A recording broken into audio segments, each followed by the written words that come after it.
I think in general, my memories these guys watching them as they especially I'll go back to that 2005 2006 group. When I first started, I'm very close with that entire group to this day. I don't have any kids, but I consider all those boys, those young men now. I keep calling them my babies and boys, but they're all their early 20s now. Just the memories I've had with them and shared with them. We've had some horrible times together, some stuff that we witnessed in this city that we live in, that they've had to go through and witness, and the fun times we've had, all through this game of football, because I think that made us all who we are today.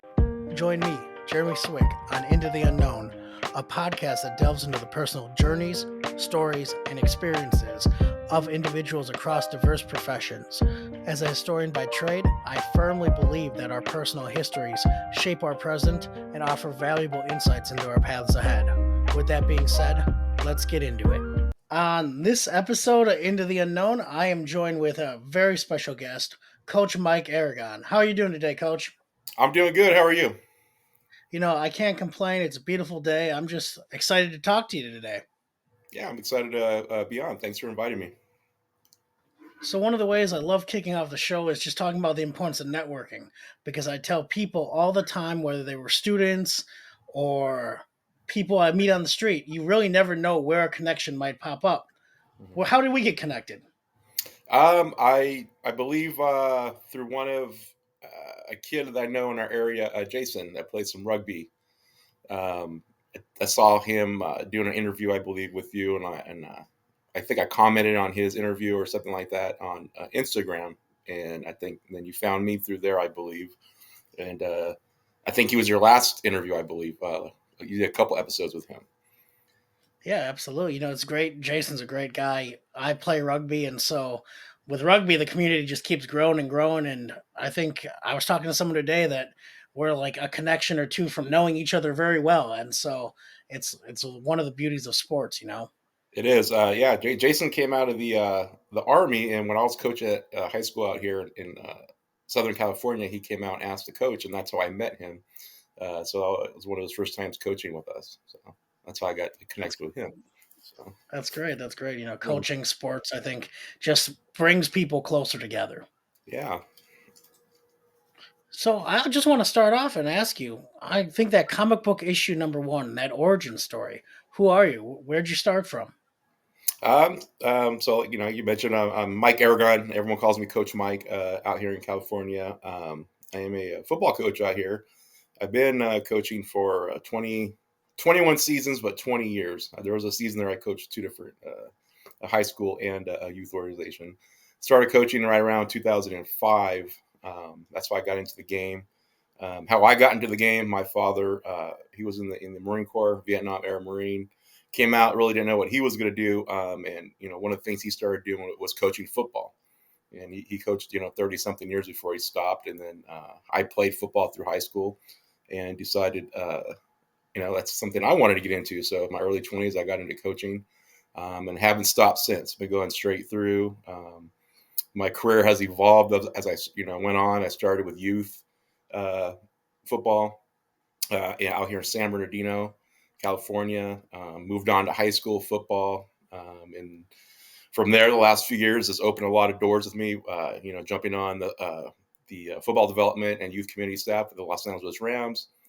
Been there for a year now, as well as expanding into some organizations that are doing some really good stuff in our community through the game of football. And that's Alex Mattison with the Los Angeles Raiders, part of his I Am Gifted Foundation organization, as well as AFL, Athletes for Life, Greg Bell, another former NFL player with the Buffalo Bills, Raiders, and Rams, that I'm helping him out with some stuff in the community, all through this game.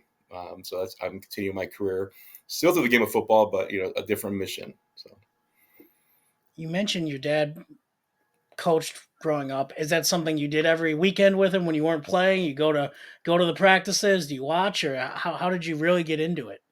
Well, funny story is I have there's four of us brothers. So I have three other brothers. Four of us total kids. We're all boys. So God bless my mom. Give her a hard time, and we're all very much in baseball and football growing up. We're just going back and forth, all four of us. Funny story is my dad coached us both in baseball and football, both sports. I was the only one that could actually play for my dad. You know, I think the background I mentioned there is relevant here. Marine, so that comes with discipline and some structure. I was totally cool with that. My other brothers couldn't do that, so just kind of as a player watching him do it. And just loving both of those games and coming out when my career was done playing the game. Find another way I could stay into the game, and that was coaching. Just by watching my dad do it and seeing the impact he had on the lives of our youth out here in California, and I kind of wanted to do that too. So that's why I got into it. Now you said you started, over 20 years ago. Did Mhm. you jump in as a head coach? How did that really work? How was that progression for you? I know you'd mentioned you started with youth. I have never been anything other than a head coach. So, I dabbled in being an assistant last year for the very first time. That didn't go well. So I started off as a head coach all the way up until my last year coaching last year at the high school head coach. Even the youth organization before I moved on to high school, I was the commissioner for a little bit of the league. I was the president of the league. So I'm always I'm a leader. I like to lead. I like things done a certain way. Again, going back to my roots with the structure and the organization and stuff like that. So just making it a good environment community for our kids. So yeah, I've always been in charge. So Nothing wrong with that. When I think so much of it is learning your leadership and your leadership style. And I'm sure you can attest from season to season, each team's a little different. correct. I think that's the fun part, especially moving up to the high school level. Every 2 to 3 years, or the kids are filtering out, and that's the fun part. Coming back again in January, February of a new season, and kind of seeing what you got, what's in the cupboard, and what you got to work with, and the fun part, molding those kids. From most of them in our area, really don't play a lot of youth sports. So the first time we get them is in high school. A lot of times now, and just molding those kids, and after 4 or 5 months of watching what you've built and what they've bought into and what they've become. So that's the fun part, the unknown, and then you know plug to your show. They're the unknown and and the cool part of what they become and grooming them and mentoring them. Do you have a memory or two that really sticks out to you as you were coaching?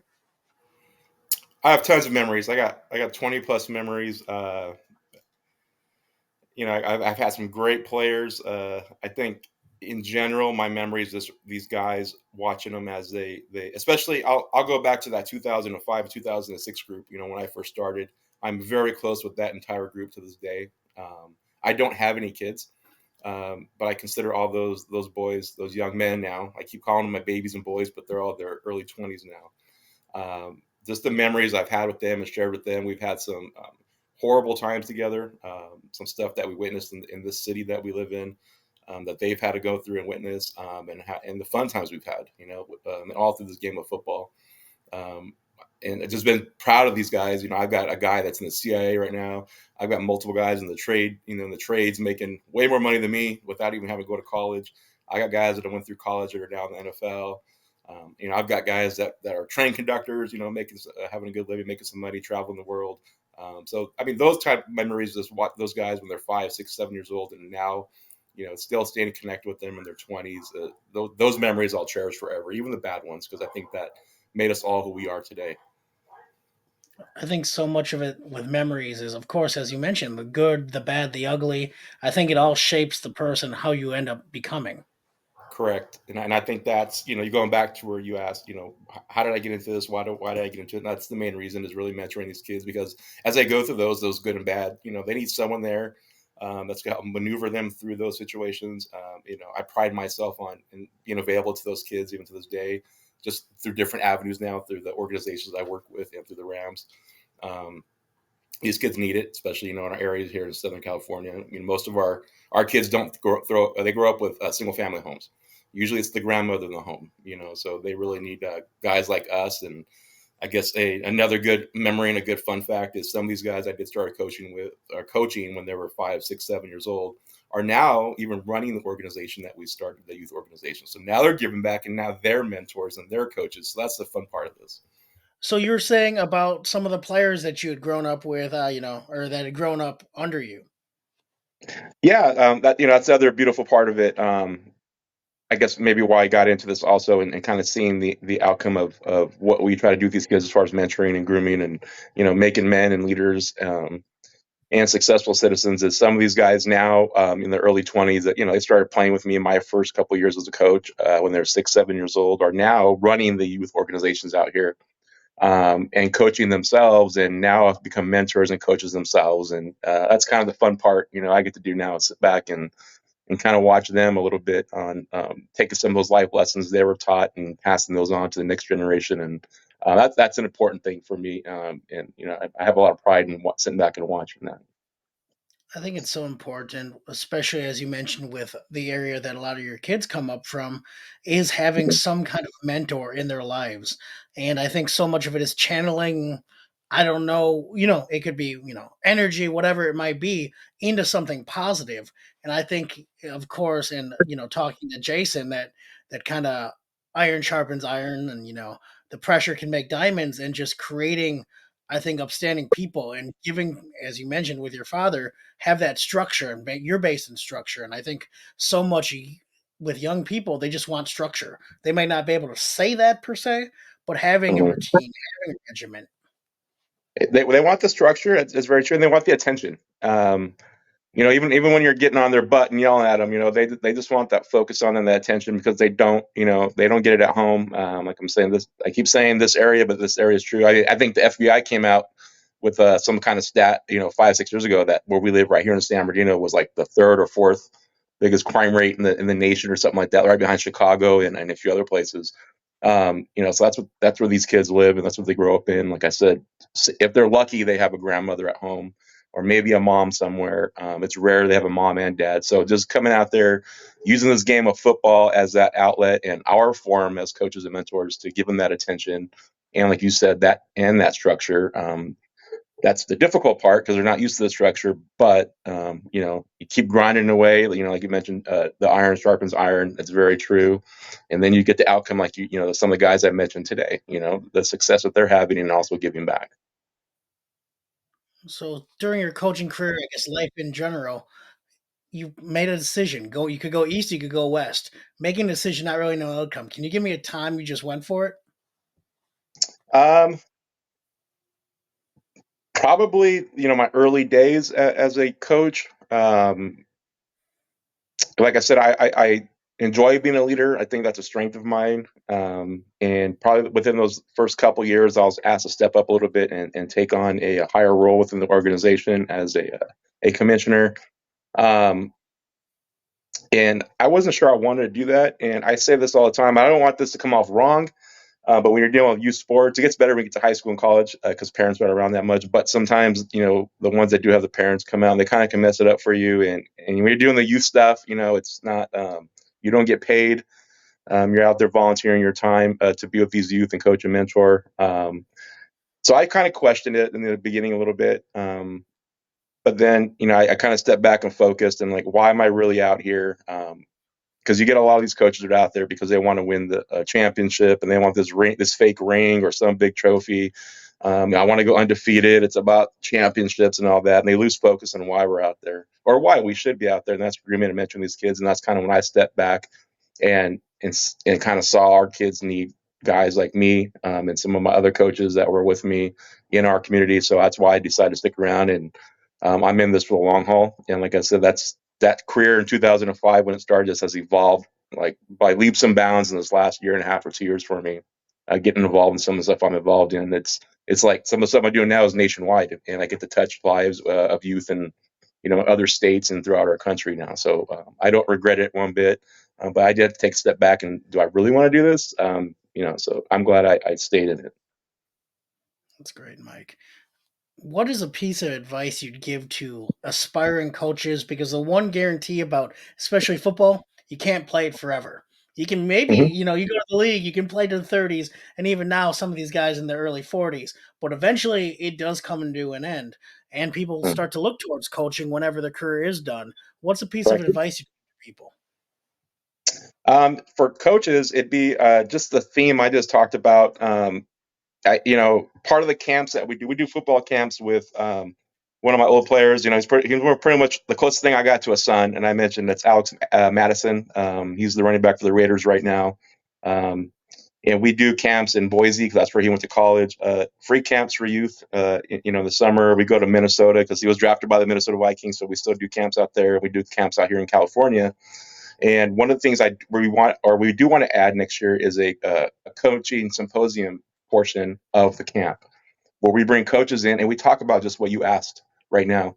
I want it to be an informal roundtable and just like get coaches back thinking about their why. Like, why are they doing this?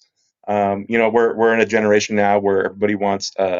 It's a joke, but it's true. The participation awards, everybody gets a trophy, everybody gets a certificate, and I mean, there's a little old school still in me. I don't believe in that, but I'm evolving myself. I think there's a medium there, but I just think we want coaches to realize like what's their why, find their true why. Why are you in this game? It doesn't have to be football. It could be anything that you're doing, basketball, a teacher, whatever. And it should be, we're trying to develop young men and women to grow up to be successful citizens. No matter what that is, and also we should be a source and a resource to them on give them options about their future. The old school way was shoving college down their throat. That's not for everybody. But so some of the things we are even doing now, and what we're doing with AFL and I Am Gifted is, we're teaching these kids trades. It's cool to be an electrician. You can make a lot of money. You don't got to go to college. You could be a plumber and make a lot of money. You don't got to go to college. You got the military. You got law enforcement. Or if you want to go into college, so it's teaching those kids that plus some life lessons on how to grow up, be a good mom, be a good dad, aunt, uncle, be responsible. And so, I mean, that's what it's all about. And I think a lot of our coaches these days lose that focus because I see it. I see them running around crazy, worried about the big fake ring that they can win in a 7-on-7 tournament. Not, how's Johnny doing? Did Johnny eat dinner tonight? Is Johnny going to have someone to go home to after you just won that big ring in your 7-on-7 tournament? Is his mom and dad at home? Does he have food at home? Does he have clothes for school on Monday? That's that kind of stuff that I really want to start teaching coaches now, stuff I've learned along the way. Coach, I love that. I love the little bit of the old school mentality. Just I'm a football historian, and there's always that. And I do appreciate you mentioning that college might not be the route for everyone. I tell people I have a master's degree in public history, excuse me, and it worked out very well for me. I've worked at 2 different Hall of Fames, the College Football Hall of Fame and the Pro Football Hall of Fame, but my number is very rare for that position. And I always talk when I'm talking to students or people interested. I'm like, what do you think you might want to do? Where do you think you might want to see your life going? And you might not know you're 16, 15, 16 at that time. It's just trying to help them build a little bit more of a path that doesn't have to be one way or like if you don't go to college, you don't become anything. That's right. Yeah. They don't. Some of them don't know. Then some are forced that single lane. Right. They're forced into a certain. And I think that's part of our goal as coaches and good mentors is let them get out there and explore a little bit some different options. But that's where we come in, right? Kind of giving them those options. They don't know. They don't know what those options are a lot of the time. Other than I have to go to college. I have to play D1. You hear that all the time. I mean, no, you don't, and no, you won't. Probably, 1% make it to the NFL that play college football. So. And I think it's just great, as you mentioned, Coach. I think it's just so important to teach young people how to be good global citizens, how to treat people. I think it starts with the youth and setting a course for the future. Right. How did you get involved with the Rams? So again, the story keeps going back to when I first started. So back in 2005, 2006, I came in as a first-year coach. One of my first players that also came into the game, we just retired his jersey actually out here in San Bernardino, his high school jersey. And I got to give this speech. And this year was actually our 20th anniversary coming into the game of football together. Me as a first-time football coach, him as a first-time player. And like I said, he's probably, there's a handful of guys that I consider, kind of like my sons. I don't have any kids, and he's one of them, the closest thing I got to a kid. And his name's Alex Mattison. He moved on to have a successful high school career, moved on to have a great college career at Boise State, got drafted by the Minnesota Vikings, and now, he got picked up by the Raiders this offseason. So last year, the Minnesota Vikings got in contact with me, and They flew me out and wanted me to surprise him because they honored 3 youth coaches throughout the United States. I was one of the 3 on the work that we do, mentoring the kids, coaching the kids, and I got selected. But they didn't tell Alex that. They flew me out, and I surprised them. So we went to the training facility, and their head coach, decided after a short practice one day that they're going to make them lift weights afterwards. So here I am at the training facility, and they're hiding me from Alex, right? The Minnesota staff, they're keeping me in closets in the break room and the chow hall. I mean, they're just hiding me all over the place because this thing's going on forever. And finally, I got to go out, and as I'm hanging out with these people before the interview actually happened, I'm like, how did you guys get your jobs? Because we're talking football. We're almost talking like me and you are talking right now.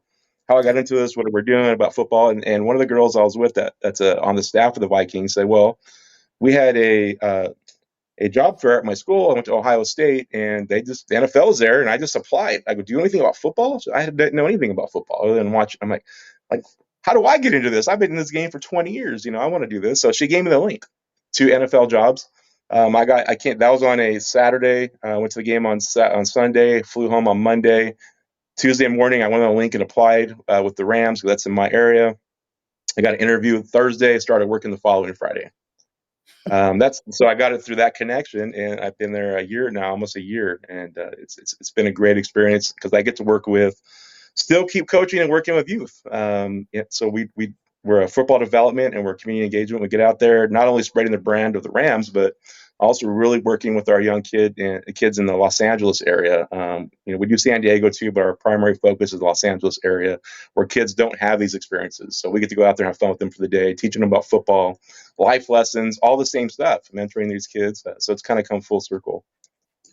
And Coach, as you alluded to it, it's great because you get to do the same thing. You just touch more lives. You get to involve even more kids. Correct. Yeah. And like I said, it's been a great year and a half for me getting involved in that stuff. The Rams opened up some doors for me, and like I said, I'm doing stuff with Alex and his I Am Gifted Foundation, where we travel and do camps for kids for free. And now, we're associated with Athletes for Life, Greg Bell. I'm his assistant director for the school district out here, where we just now started flag football for boys and girls at the middle schools. Now we're getting out there, and again, now we're a whole nother audience for us that mentor and teach them life lessons through this game. So it's just been pretty awesome. And one of the great things is about with kids is, yes, they're playing football and they think they're just out there having fun. You get to bring in those life lessons, and you never know when it actually touches a kid, and years later they come back. You're like, hey, you mentioned that, and now I drink a ton of water every day, or now I make sure I'm hydrated, or I eat right, or Yeah.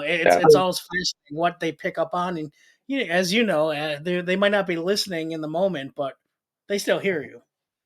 That's the fun part. I get that all the time because I still live in the same city. I grew up in Anaheim, California, but I moved out to San Bernardino as a teenager, and I've been out here ever since with a short stint in Ventura when I went to college. But so I get to run into these kids all the time at the mall or now. It's weird, but unfortunately at bars because they're all over 21 now. A lot of them, and I hear those stories all the time. Even through social media, they'll hit me up and, Coach, I remember you told me this, and now I know why. This helped me get the job, or this helped me stay with my wife, or this is helping me raise my kid. And I love hearing it. It kind of humbles you up really quick and reminds you of your why, which is exactly why I think it's important to start to get back to that and focus on me mentoring mentors now. I think that's kind of my change of focus going forward because like we talked about earlier, a lot of these coaches and mentors kind of don't know their why or have lost their why. Coach, I love that. I guess, title the podcast "Into the Unknown," and you mentioned it a little bit. But what are you working on? What do you have in store for this upcoming year? It's got so much stuff on the burner. Most currently right now, like I said, Athletes for Life. It's Greg Bell. That's his organization, his 35th year running this organization, and that guy has. You're never too old to have another mentor. That guy is my mentor right now.